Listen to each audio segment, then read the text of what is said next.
Bonjour, dans cette vidéo je vais vous parler des origines historiques de Noël. Cette célébration commence il y a bien longtemps, bien avant l'Empire romain. Nous voyons déjà l'origine à l'époque de Nimrod. Nimrod, le constructeur de la tour de Babel, et à cette époque, le 25 décembre, c'est l'anniversaire de Tammuz, fils de Nimrod, considéré comme le premier antichrist. Nimrod épousa sa propre mère, dont le nom était Sémiramis. Après la mort de Nimrod, Sémiramis affirma qu'un conifère mature avait poussé en une nuit d'une souche d'arbre mort. À chaque anniversaire de sa naissance, elle affirmait que Nimrod visiterait l'arbre à feuilles persistantes et y laisserait des cadeaux. Le 25 décembre était donc cet anniversaire. Nimrod, donc, que l'on peut appeler également le Seigneur de Noël. En Égypte également, c'est la célébration du culte du dieu soleil, Ré ou Ra, et d'Osiris, dieu de la fertilité. En Perse, c'est le culte du dieu soleil Mitra. En Grèce, c'est le culte du dieu soleil Hélios et de Dionysos, également dieu de la fertilité et du vin. À Rome, bien avant la naissance de Jésus-Christ, c'est le culte du Sol Invictus, le soleil invaincu. Dans d'autres cultures païennes, le 25 décembre, qui correspond au solstice d'hiver, célèbre la naissance de dieux païens comme Attis, Bacchus, Dionysos, Hélios, Horus, Mithras, Nimrod, Perséus, Sol Invictus, Tammuz. Et finalement, cette nouvelle idole, ce nouveau dieu récupéré par l'Empire romain, Jésus, qui fut rajouté et assimilé à ces cultes païens. L'Empire romain, culture païenne par excellence, avec sa religion panthéiste, l'adoration de nombreux dieux, célébrait les Saturnales. Que sont les Saturnales? Voici ce que dit l'encyclopédie Britannica. Dans l'Empire romain, les Saturnales étaient une fête de divertissement et d'échange de cadeaux. Le 25 décembre était également vu comme l'anniversaire du dieu Mitra, le soleil vertueux. À la nouvelle année romaine, les maisons étaient décorées de verdure et de lumière. Ces Saturnales étaient en l'honneur du dieu Saturne. C'est une divinité, une des divinités romaines, et de peur d'être détrôné par l'un de ses enfants, il dévora chacun d'eux à leur naissance. Il préside la période qui précède le solstice d'hiver, celle donc des Saturnales. Pendant le reste de l'année, c'est un Deus Otiosus, un dieu en sommeil, dont la statue est liée par des bandelettes, dont on ne le libère qu'au moment des Saturnales. Il a été assimilé par les anciens au titan grec Chronos, le dieu du temps. Saturne est un impulseur de biens, aspect que l'on retrouve dans les réjouissances et les cadeaux des Saturnales, des fêtes de divertissement et d'échange de cadeaux. Ces Saturnales étaient considérées comme joyeuses, car elles étaient pratiquées dans l'ivronnerie et la débauche.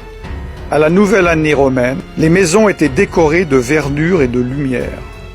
La nouvelle religion romaine, fraîchement créée par l'empereur romain Constantin, a mélangé les pratiques et les croyances de la Bible avec celles occultes de son empire, et il a adopté et adapté cette fête païenne. Cela s'appelle le syncrétisme. On m'a demandé des faits. Ce que je viens vous dire sont des faits. Voici d'autres faits. Noël, par exemple, a été illégal aux États-Unis d'Amérique jusqu'au XIXe siècle, étant considéré comme elle est, c'est-à-dire une ancienne fête païenne. Vous pouvez voir sur le panneau en anglais que je traduis « Avertissement public », l'observation de Noël ayant été jugé comme un sacrilège, l'échange de cadeaux, de célébrations, l'habillement fin et d'autres pratiques sataniques similaires sont interdites. Autre fait, au XIXe siècle, en Grande-Bretagne, Charles Spurgeon, surnommé le prince des prêcheurs, une personne appréciée par tous les protestants, les évangéliques et les pentecôtistes. C'est une référence dans ce milieu. C'est moi je dirais, un revivaliste avant son temps. Il écrit « Ceux qui suivent la coutume de célébrer Noël ne suivent pas la Bible, mais des cérémonies païennes. » Autre fait, tous les historiens et les érudits de la Bible s'accordent à dire que Jésus n'a pas pu naître en décembre. Il faisait trop froid en hiver, pour différentes raisons que j'ai déjà données dans d'autres vidéos. Plusieurs supposent qu'il soit né au début d'automne. Là, c'est la fin de l'année des récoltes, pendant la fête ordonnée par Dieu dans la Bible, nommée Sukkot, ou fête des tabernacles. La Bible est claire. Elle interdit la participation au culte païen, même si ceux-ci sont maquillés et décorés.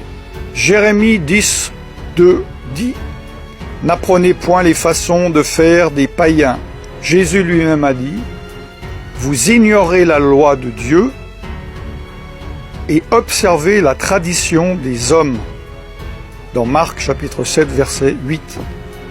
Évidemment, un de mes versets favoris, « Mon peuple périt, faute de connaissance. » Osée chapitre 4, verset 6. Concernant certains aspects de Noël, prenons les décorations de Noël. Les décorations de Noël sont-ils dénuées de toute signification? Lesquels de ces symboles, à votre avis, sont païens? En fait, ils le sont tous. Par exemple, le hou est utilisé dans les rituels païens pour la fertilité. La décoration d'arbres est une tradition païenne de Babylone, puis de Rome, de l'Empire romain. Les cadeaux et les offrandes sont une tradition babylonienne. Le sapin est le symbole païen de la fertilité. Même les bûches de Noël, est une coutume païenne de sacrifice sur le bûcher. Venons-en au Père Noël, tellement aimé des petits et des grands. Le Père Noël est-il libre de toute religion? Beaucoup de personnes croient que le nom de Saint Nicolas se réfère à l'évêque de Nicolas de Myre. J'en ai déjà parlé dans d'autres vidéos. Mais les historiens déclarent que ce personnage est une pure légende. D'ailleurs, dans les années 70-70, le Concile Vatican II a formellement déclaré qu'aucun évêque de l'Église catholique romaine du nom de Nicolas n'avait jamais existé. En anglais, la langue la plus utilisée du monde, le Père Noël est appelé Santa Claus. Santa, dans les jeux ésotériques, est l'anagramme de Satan. Selon l'encyclopédie, le nom de Santa était le surnom pour le Nimrod, dont je vous ai parlé en Asie mineure, qui avait les caractéristiques d'avoir une longue barbe, une reine, pas la femme d'un roi, mais l'animal, sans oublier qu'il est né, comme je vous l'ai dit, le 25 décembre. Le Père Noël est connu dans notre culture comme étant éternel. Comme un Dieu, il connaît toutes nos actions. Comme un Dieu, il juge nos bonnes ou nos mauvaises actions. Il est donc représenté, sans que les personnes ne se rendent compte, comme étant omniscient, omniprésent et omnipotent. Ces qualités n'appartiennent qu'à Dieu lui seul. Les enfants prient Santa afin qu'ils obtiennent des cadeaux, des faveurs, des bénédictions, au lieu de prier Dieu. Comme j'espère vous le savez, le Père Noël, sous sa forme actuelle, joviale, obèse, a été créé de toutes pièces dans les années 30 par la société Coca-Cola pour vendre ses bouteilles de boissons. N'oubliez pas, chers frères et sœurs, que la parole de Dieu dit « Je suis l'Éternel votre Dieu, et tu n'auras pas d'autre Dieu que moi ». Exode chapitre 20, versets 2 à 3. Dieu également a fixé des fêtes. En tant que chrétien, vous pouvez très bien dire qu'elles ne sont pas applicables vu que vous êtes sous sous la nouvelle alliance. Je ne vais pas traiter de cela. Si vous ne comprenez pas les choses de Noël, vous ne comprenez pas encore ces choses. Mais Dieu, dans Lévitique, tout le chapitre 23, a parlé de ces fêtes, les temps que lui-même a fixés, son calendrier. Le calendrier du Dieu dont vous dites être son enfant. Pourquoi vous rassemblez-vous dans le calendrier que Satan a fixé, au lieu de vous rassembler dans le calendrier que Dieu a fixé?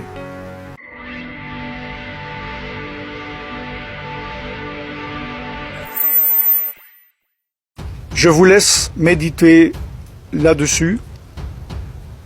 À partir de ce jour, vous ne pourrez plus dire que vous ne saviez pas. Prenez vos responsabilités, priez et faites votre choix d'obéir à Dieu, de désobéir à Dieu, d'être bouillant, d'être froid ou d'être tiède. N'oubliez pas que Jésus vomira les tièdes de sa bouche. Je ne vous souhaite donc pas un joyeux Noël. Par contre, je vous bénis dans le nom tout-puissant de Yeshua Mashiach, Jésus-Christ de Nazareth, le Fils de Dieu, et je vous dis à très bientôt. Shalom.